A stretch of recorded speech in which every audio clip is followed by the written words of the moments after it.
Po në kohën e Turqisë sa gërqere është bërë me monumentet me gurët monumental, sa gërqere është bërë, por le të kthehemi pak kur ju përmendët Ahejt e Akilit, të fisit e Akilit që ishin Epirot, por Epiri ka pasur dhe shumë fise tjera të njohura si Thesprotët, Kaonët apo edhe Mollosët, nga rrjedh edhe nëna e Aleksandrit.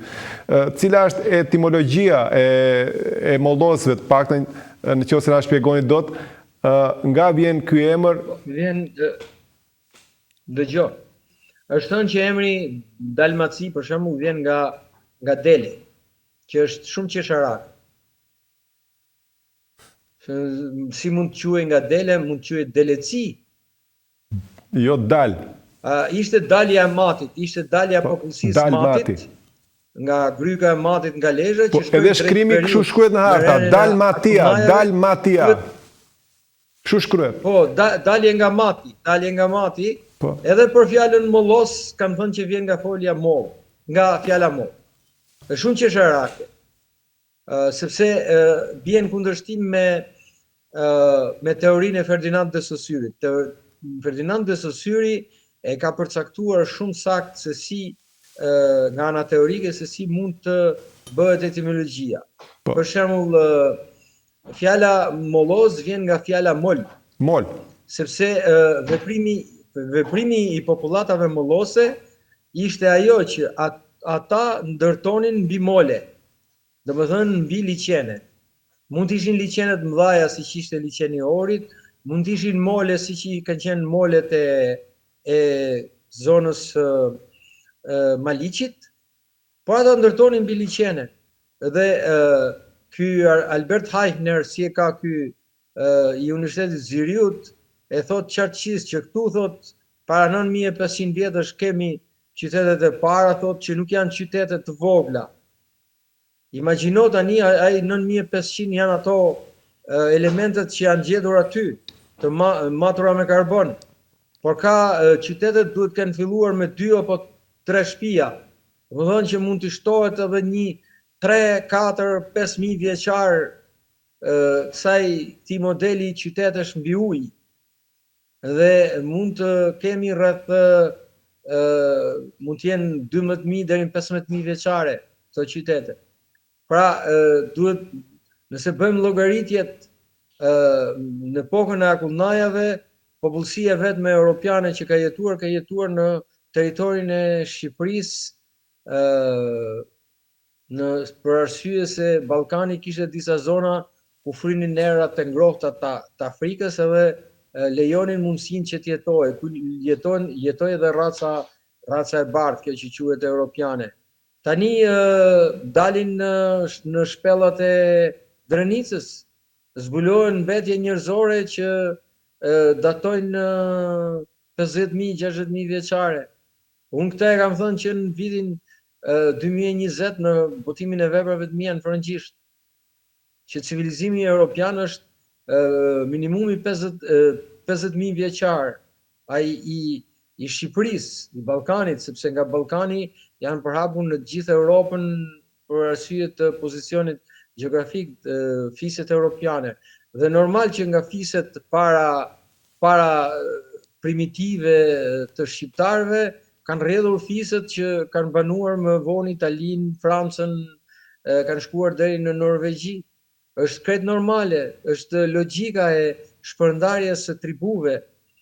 Edhe kur marrim matjet gjenetike, vërtetohet kjo tezë që europianët kanë lidhje shumë të fortë gjenetike me shqiptarët. Po këtë lidhje gjenetike nuk e kanë me popujt tjerë, me shqiptarët e kanë shumë të fortë. Edhe thonë matjet gjenetike që shqiptarët janë populli që ka më shumë kushëri në Europë, thotë aty, në matjet gjenetike, që shënimet që bëjnë këto studiusit poshtë. Çfarë tregon kjo? Kjo tregon që shqiptarët kanë të gjitha këto që konsiderohen si indo-europiane, fise indo-europiane, ka qenë fise pellashke dhe kanë rrjedhur nga shqiptarët. Dhe për pellashkët na flasin jo një autor, po janë gjithë autorët e vjetër grek, historian, me Herodote, me Thucydide, me Tacite, me gjithna, me Platone, me Aristotele, me Hermogene, gjithë na flasin për pellazgët. Tani si mund të i shmangin pellazgët? Kush janë këto pellazgët? Në bazë të veprës së Petkovicit, që bazohet të këto historianë, janë ilirët. Pellazgët janë ilirët. Pra, gjitha gjërat gjenetike, antropologjike, gjusore, kulturore, gjitha gjërat na dalin konvergojnë në një pikë që shqiptarët dhe europianët në fakt në prehistori kanë folur të njëjtën gjuhë dhe derivatet e kësaj gjuhe që ne e quajmë gege kanë dhënë gjuhë të tjera. Dhe këto po vërtetohen çdo ditë, domethënë nuk ka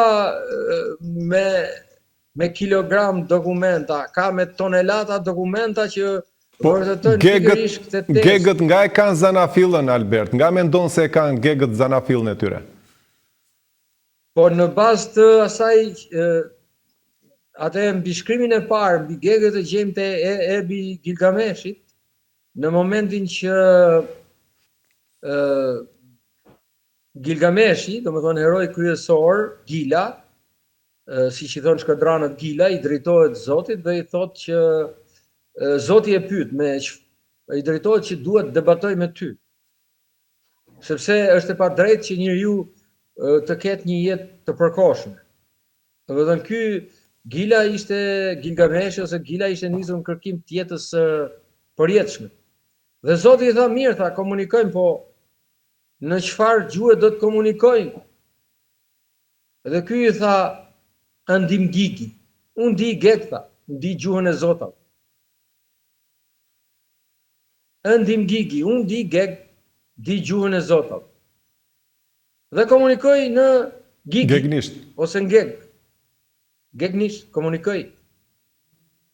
Në gegnisht. Te e gjem në epin më të vjetër, në poemën më të vjetër të historisë njerëzore. Pastaj të gjitha dokumentat vërtetojnë ato fjalët fillestare në fillim ili, ylli, shqiponja, gjëra të tjera që i kemi të njëjta me ata. Por ju më pyetët për diçka specifike, ma kujtoni pak? Lidhjen e gegëve me jugun, ose si lidhet, si ndahet gegëri toskri? Po, emri geg, do të thënë në aspektin etimologjik, geg vjen nga gea, edhe gegu është biri i dheut. Biri i dheut, o biri i tokës. Edhe emri tosk është tokë, vjen nga tokë. Ti merr një gur dhe trokit një gur në tokë dhe jep tok. Pra, toka, gea, ka thënë gegu. Është e njëjta gjë, janë sinonime të të njëjtës gjuhë. Homeri nga ana e tij thotë që anglezët, më falni ndërpres, mund të thonë tosk vjen nga to sky, njerëzit e qiellit për shembull, që kanë lidhur besën me njerëzit e tokës dhe kanë krijuar civilizimin. Apo është tjetër teori? Anglezët ka lloj teorish, por gjitha teoritë, domethënë nuk është se unë bazohem jo në këto teoritë hyjnore, por në teori dokumenta dhe në teori gjusore. Teori gjusore, emri Tosk është emër onomatopeik. Do të nëse ti merr dy gur dhe i tok, jep atë zhurmën Tosk, që e ka marrë ai. Po edhe gegët mund të marrin dy gur dhe i trokasin, se janë quajtur edhe gegët Tosk. Po, do thon Tosk. Në aspektin e origjinës gea, atë që na jep mitologjia, atë që na jep historia edhe mitologjia në të rast, thotë që gega ishte biri i Geas. Po, kjo është saktë. Në Galateas. Shumë e saktë. Kështu që gegët janë tosk dhe toskët janë geg, janë dy bitë tokës. Dhe kanë zanafill me Epirin, kanë zanafill me Akrokeraunët, me zonën midis Gjirokastrës, Vlorës, Butrintit. Një ndër pikat pikat më të vjetra prehistorike që gjendet në zonën e jugut, përveç se atyre veglave prej stralli që janë gjetur në luginën e Gjirokastrës. Po. Se mendohet që emri Drin, e Driskon, që e përmend Homeri, Shkodrën. Po, shkon Drini. Lumin e Drinit. Po, shkon Drini, Drimade. Po, edhe emri Drin, më fal që ndërpres, është nga fjala drit, ndrin. Po, kur vjen dielli, uji lshonte një drit dhe doli fjala Drin. Dhe nga fjala Drin pastaj Drimave, që i thonë këto grekët Drimade, Drinos ose Drinos, po Drimade, në qoftë se i shton hën që i ka rënë, jep Drimave, Drinimav, ai që është në zonën e Gjirokastrës edhe Sarandës. Pastaj nga Drinimav kemi edhe Drinin. Pra, sipas Homerit, për rreth maleve Keraune, thot ai, jetojnë gigat, jetojnë gegat. Kjo është dhëna e dytë, këtë e ka zbuluar Pashkovasa, domethënë e ka përmendur Pashkovasa dhe dihet vepra e Pashkovasës është gramatika e gjuhës shqipe, la grammaire de la langue albanaise në frëngjishtën shqip, është vepra e parë gramatike e gjuhës shqipe, e cila është vjedhur dhe është dhënë në fakultetin e histori filologjisë. Profesorat ndryshëm e kanë dhënë si gjetje të tyre, kuptohet duke bërë kopja dhe duke bërë kalk mbi të, por duke mos ia përmendur emrin Pashkovasës. Madje Pashkovasa nuk na është përmendur fare as si themelusi i gramatikës në gjuhën shqipe. Nuk përmendet. Mund sepse ishte 10 vepra dhe nuk donin ta përmendin sepse dilte që kishte kalkulime, kuptohet që ishte edhe transformuar shumë keq dhe na jepej ne si gramatike e gjuhës shqipe. Po ka shumë shqiptar Bert që janë formues të gramatikave. Sami Frashrin që ka krijuar gramatikën e shtetit turk. Kemi nga një emision tjetër po këtu, që e ka thënë e nderuara Fatbarda Ademi, një historiane tjetër shumë e madhe, kemi Priftin që ka ikur nga Morea dhe ka vajt në Rusi, i cili ka krijuar gramatikën ruse, Mihail Trivoli. Dihet që kur Turqia erdhi, shumë priftrin të Arvanitas duke menduar që do të ndihmojnë çështjet europiane, morën me vete dokumenta të rëndësisë shtetërore të jashtëzakonshme, morën me vete informacione mes tyre dhe 2 kodik të Stambollit, të Konstantinopolës dhe i dërguan në Rusi dhe gjithë Rusia në fakt e quan veten si Perëndoria e Tretë Romake dhe informacionet dhe sekretet e pushtetit të gjuhëve të gjërave i ka marrë nga priftrin të Arvanitas që për të mos rënë në kontrollin e Turqisë shkuan dhe u vendosën në Shën Peterburg në atë kohë dhe krijuan akademitë ruse, krijuan një nga këta ka qenë Mihail Trivoli. Mihail Trivoli. Po pra, Mihail Trivoli ishte prift Arvanitas, ishte peshkop Arvanitas. Po.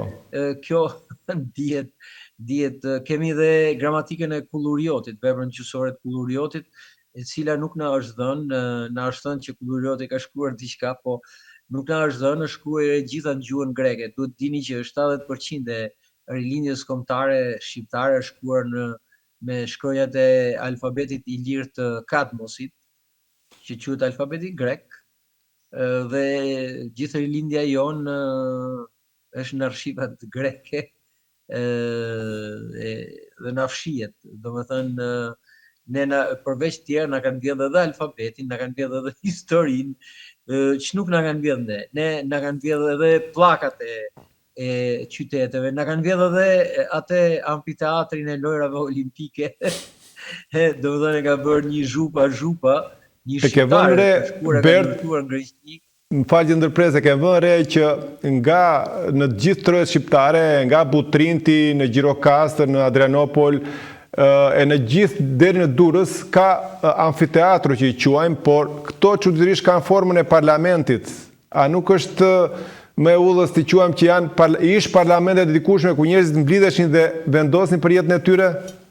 Po teatri, unë ju a shpjegova, teatr njerë është në gjuhën shqipe, se gjua greke nuk jep dot asnjë lloj kuptimi, asnjë lloj kuptimi semantik, se njerëzit ta kanë krijuar një teatr dhe kështu tafti bafti kot se koti ta quajmë teatr nuk e kanë bërë. Ata kanë bë thea të re, domethënë thënia të reja, teatr aty bëheshin edhe mbledhjet dhënia të reja, po. Ësakt.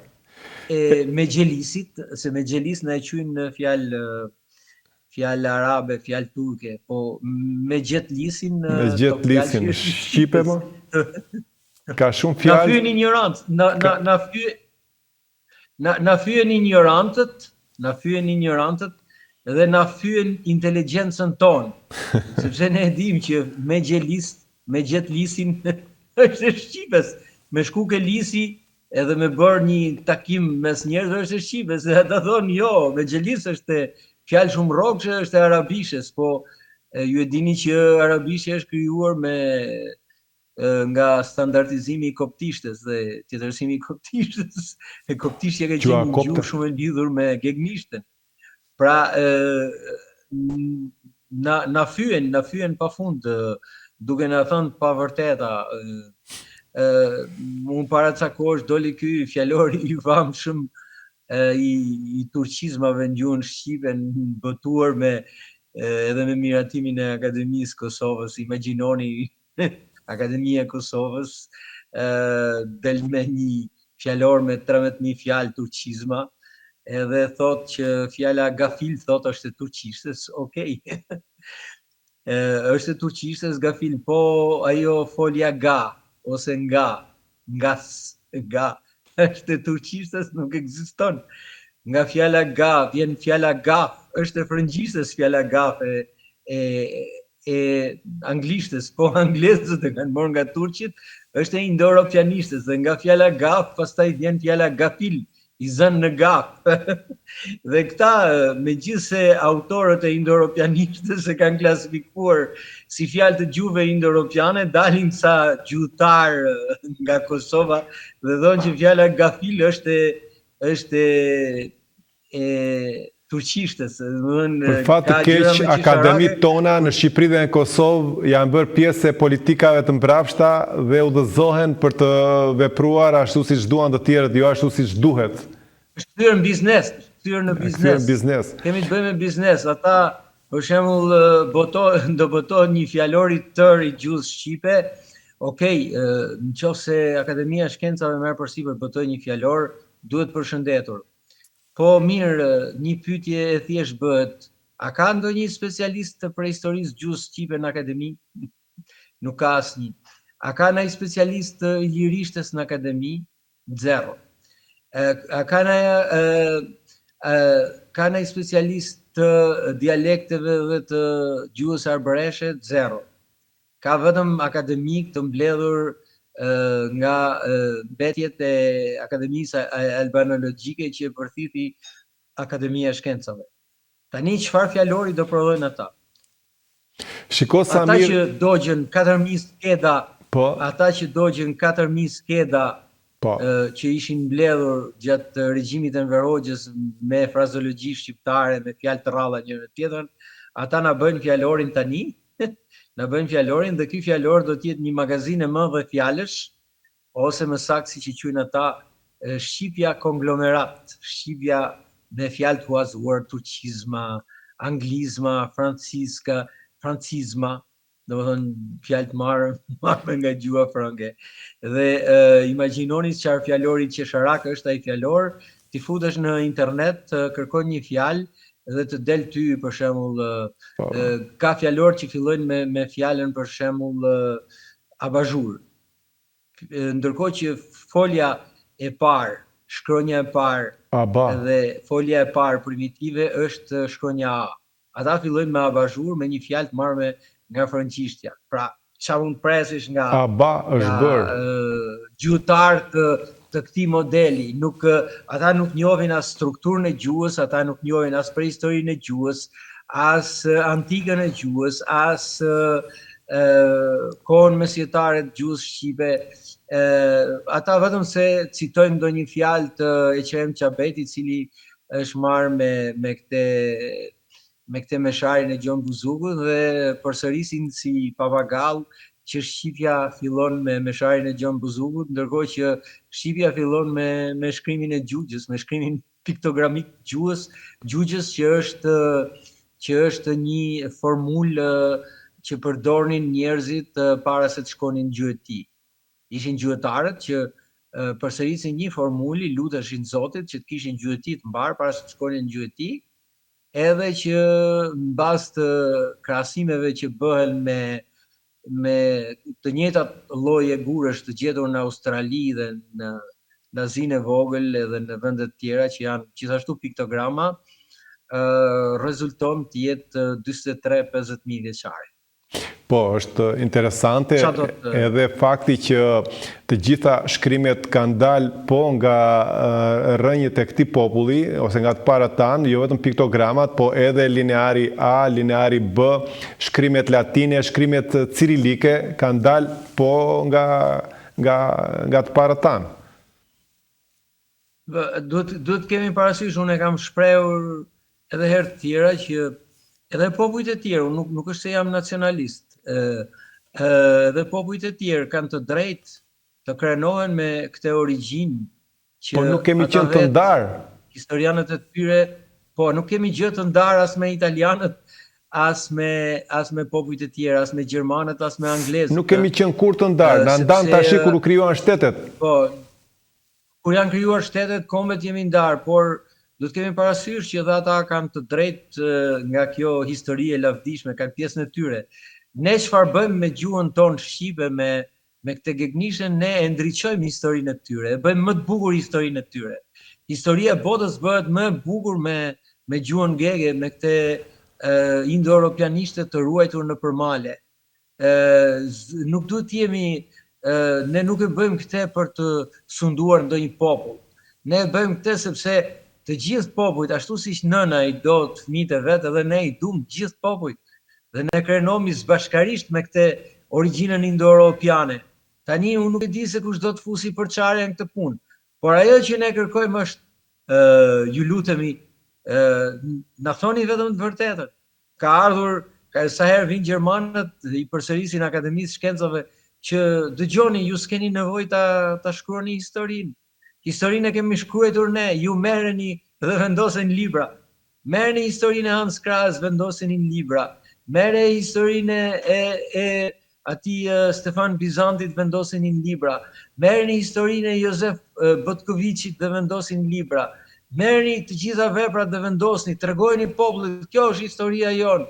Dhe kjo nuk cënon as grekët, as një popull në Europë nuk e cënon. Thjesht tregon të vërtetën historike. Prandaj kur shohim manipulimet dhe gënjeshtrat, janë aq të trasha sa ne qeshim. Ai thotë që për shembull këta historianët kur duan të përjashtojnë kombin shqiptar, aty në histori thuhet qartësisht që Enea erdhi u vendos në Butrind dhe jetoi në Butrind. Kurse pasazhet e Eneas më vonë ikën drejt Romës. Tani Enea nuk ka themeluar ndonjë Romë, as ndonjë Venecia. Enea ka themeluar një Butrind. Dhe qyteti, nëse i ngrihet një muze Eneas, i ngrihet në Butrind. Nëse i ngrihet një bust Eneas, i ngrihet në Butrind. Nuk ka se ti ngrihet tjetër ku. Por ata, Roma dhe Venecia janë krenar sepse vinë nga Enea Dardani, nga Enea Iliri. Tani edhe ata kanë drejt të ngrejnë një bust, se është parasit tyre. Por Enea nuk ka jetuar 3 shekuj, nga shekulli i 5 shekuj, nga shekulli i 12 kur erdhi në Butrind, ka jetuar 5 shekuj dhe pastaj pas ka shkuar në Rom dhe pas ka lënë me barr një grua atje dhe pas ka lindur Romi dhe Romuli që ishin bijtë e Eneas. Është teori qesharake, kupton? Kurse kjo e Eneas të ardhur në Butrind është një teori e vërtetuar. Është real. është qyteti real aty, janë ato shkrimet aty. Dhe prandaj këto thonë që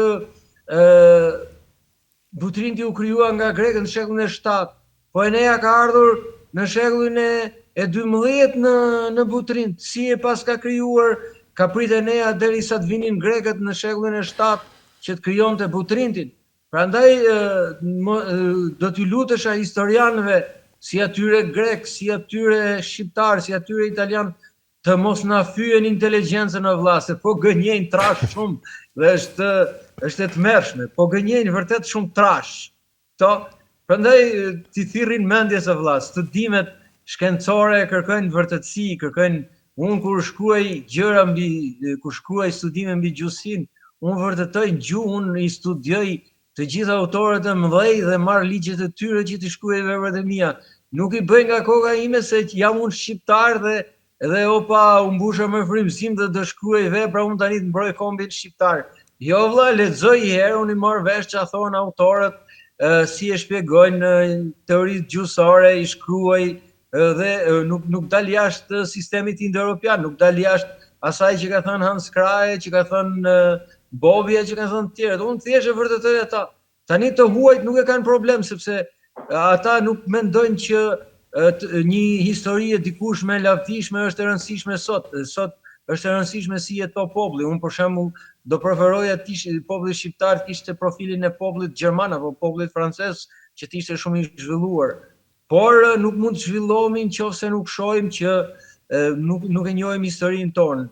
Zhvillimi ynë fillon me historinë tonë. Duhet ndërgjegjësohemi, të njohim gjuhën tonë, historinë tonë, ta njohim reale, jo nga kjo që na është dhënë me kjo supë e helmosur. Duhet mos e ham më supën e helmosur, të shohim historinë e vërtet, pa bërë nacionalizma, pa shembuj popujt tjerë, po të ndërtojmë edhe ne një popull, një shtet modern dhe të integrohemi në Europë me historinë tonë. Të mos jemi në të vërtetë ne jemi të parë të Europës dhe ne na kanë quajtur gjithkohën bishti i Europës, si një krijesë atavizëm e krijuar nga bashkimet e tjerëve, gjë që s'është e vërtetë. Duke dashur të bëj një mini analizë, Albert, mund të themi që me këtë politik që është e kapur qëllimisht, me këtë fe të transformuar, që të dy bashkë me politikën po mohojnë historinë e vërtet, kanë krijuar këtë realitet që kemi sot, vetëm përplasje, luftra dhe shere. Dhe nga shere dhe nga luftrat përfitojnë ata që merren me politikë. Por mendoj se shumë shpejt, nëse gjëra do ndryshojnë, që unë shpresoj të ndryshojnë, brenda shumë pak kohësh, nuk ka nevojë të kemi më armiq grekët, nuk ka nevojë të kemi më armiq serbët, por duke ju mësuar historinë atyre, sepse dhe në Greqi dhe në Serbi, unë jam i sigurt që 70% e popullsisë së tyre është po shqiptare në ADN dhe në origjinë, nëse lejohet të transmetohet apo të mësohet historia e vërtet e krijimit të këtyre dy shteteve, dhe nëse nuk persekutohen njerëzit pse janë shqiptar, atëherë nuk ka nevojë të kemi më kufi dhe përplasje. Po besoj se Europa e Bashkuar është një zgjidhje shumë e mirë për një gjë të tillë. Unë besoj që europianët kanë filluar të interesohen akoma më shumë për historinë e kombit shqiptar dhe për faktin që shumë gjëra në Europë shpjegohen. Atëherë të lejojnë shfaqjen e historisë reale evropianët dhe janë në rregull.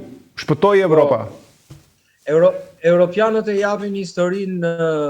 Deri tani ka pasur kjo teoria që historia fillon me Romën, domethënë, sepse ka pasur një tendencë të vjetër që edhe Cezari, megjithëse foli shqip kur vdiq, po kur dogji bibliotekën e Aleksandrisë, tha historia fillon me mua, domethënë fituesi bën historinë. Dhe të mësohemi dhe ne shqiptarët, fitojmë që edhe ne të bëjmë, ne nuk do bëjmë historinë e falsifikuar, ne do bëjmë historinë e vërtetë, por spaku ne duhet të ndërgjegjësohemi si kombë të shmangim këto ndikimet anti-shqiptare që kërkojnë zhdukjen e popullit shqiptar, të mbrojmë atë etninë të mbrojmë të krijojmë një shtet modern dhe shtet të zhvilluar shqiptar, gjë që i kemi gjitha mundësitë ta bëjmë. Më vonë pastaj të shkruajmë dhe historinë reale dhe të jemi krenar siç janë krenar francezët, siç janë krenar gjermanët. Të shkojmë mes popujve të tjerë krenar, i popull i vogël, por një popull që deshifron historinë e gjithë Europës. Është vërtet e bukur. Besoj se janë të rralla kombet në botë që kanë dhënë atë histori që ka dhënë populli shqiptar. Do të na mjaftonin vetëm disa figura të fundit, për shembull, do të na mjaftonte Skënderbeu, Nën Tereza, do të na mjaftonin këto këngëtarët që kemi në botë që janë të mrekullueshme, këngëtarët lirik, ne prodhojmë art, ne prodhojmë kulturë, ne prodhojmë shkencë, kemi Mira Muratin, ne prodhojmë kombi shqiptar është i aftë të prodhojë të gjitha llojet e gjërave. Kuptohet, prodhojmë ndonjëherë edhe shkatërrim. Përmes politikanëve të mbrapsht që na kanë suportuar, që na kanë eksportuar brenda Shqipërisë, na kanë sjell. Nëse besoj se do ketë një ndërgjegjësim edhe këta që janë eksportuar, nuk e di në religione të tjera, po Jezu Krishti ta pranon pendimin qoftë edhe në minutën e fundit. Le t'u bëjmë thirrje të gjithë atyre që kanë kryer mëkate të mëdha kundër kombit shqiptar, të pendohen sepse Zoti ka për t'i falur. Përndryshe në mos u pendofshin, është faji i tyre nëse përfundojnë në ferr. Sepse edhe emri i keq në histori është një lloj ferrit. Flasim edhe domethënë nëse dëmton një popull ose nëse e bullizon, eliminon një popull ose e përzë një popull, në fakt edhe ai është një ferr që ekziston dhe gjithë autorët përfundojnë në ferr, simbolikisht. Nëse ka Zot, përfundojnë varet se si mendojnë ata, po simbolikisht të gjithë përfundojnë në ferr. Mjafton që të marrësh emrin e keq në histori dhe do jetë është një gjë shumë e keqe. Siç janë, ne marrim për shembull persona të caktuar si shembull genocidit.